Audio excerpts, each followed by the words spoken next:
Aleksandr Biamonti adında Fransız, anası erməni, atası Fransız adlı bir idmançısı var idi. İndi siz necə ki, bütün dünya bilir ki, mən dünyanın bir nömrəsiyəm. Onda da Aleksandr Biamonti, mən 16 yaşında bir gün atama qayıtdım ki, papa, əgər mən bununla döyüşə çıxsam, mən buna qalib gələcəm.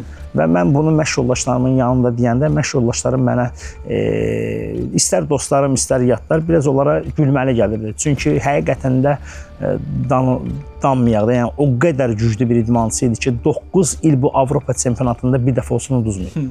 Və artıq mənim 19 yaşım olanda mən onun hətta necə döyüşür, hansı əllə atak eləyir, hansı ayaqda, hansı... Bəli. Və ona hazırlaşmışdım və Moskvada keçirilən Avropa çempionatında mənim demək olar böyüklər arasında 19 yaşımda birinci ya ikinci Avropa çempionatım idi. Gedirdim və artıq biz finala qaldıq və finalda mən ona qalib gəldim və o heç cür bununla razılaşmadı.